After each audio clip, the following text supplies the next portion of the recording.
Bonjour tout le monde. Cette semaine, on a une force, une énergie très très spéciale qui est avec nous et qui nous aide à sortir de son esclavage personnel, qui est en réalité toutes les choses ou les concepts auxquels nous sommes attachés. Exemple, ça peut être l'argent, ça peut être une position, ça peut être des idées, des émotions.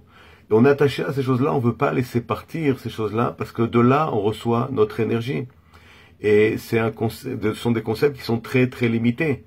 Et on souffre à longueur de journée à cause de cet attachement et de cet esclavage. Le Zohar nous explique cette semaine qu'on a la possibilité que, bien sûr dans cette portion on parle d'esclavage, à savoir que lorsqu'un esclave est vendu pendant 6 ans, il va travailler son maître et la 7e année il pourra choisir d'être libre. Qu'est-ce que ça veut dire pendant 6 ans on travaille son maître? Comme dans la Torah on parle d'esclavage. Mais en réalité ça n'a rien à voir avec ça. Ça a à voir plutôt avec l'aspect de réincarnation.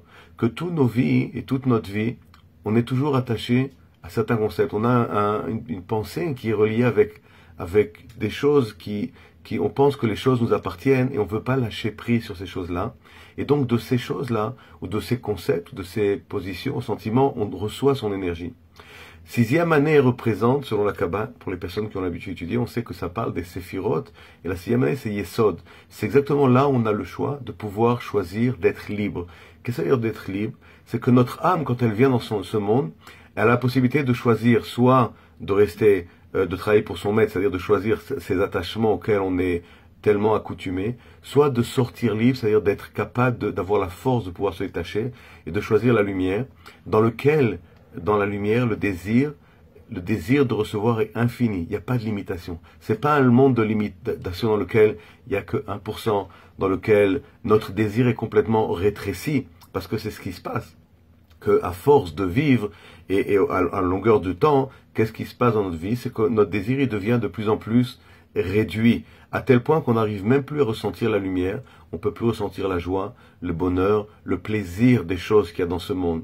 Et cette semaine, on a l'opportunité d'arriver à se détacher de toutes ces forces négatives, toutes ces limitations qu'on a choisies dans cette vie ou dans les vies antérieures, et de pouvoir sortir libre, à savoir de choisir maintenant, que son âme elle puisse encore une fois choisir la lumière et pas les choses de ce monde limité. Rappelez-vous, dans la lumière, le désir est infini et c'est ce qui permet justement de reconnecter avec le vrai bonheur, l'immortalité. C'est pour cette raison, cette portion elle vient après le don de la Torah sur le mont Sinaï, qui représente justement Bilama et Netzach, l'immortalité. Et on a cette opportunité, on a cette force cette semaine. Je vous souhaite à tous une excellente semaine. Vous pouvez lire dans le Zohar, passage ou 2 passages sur la portion Mishpatim, et méditer à aider votre âme à faire le bon choix. À bientôt.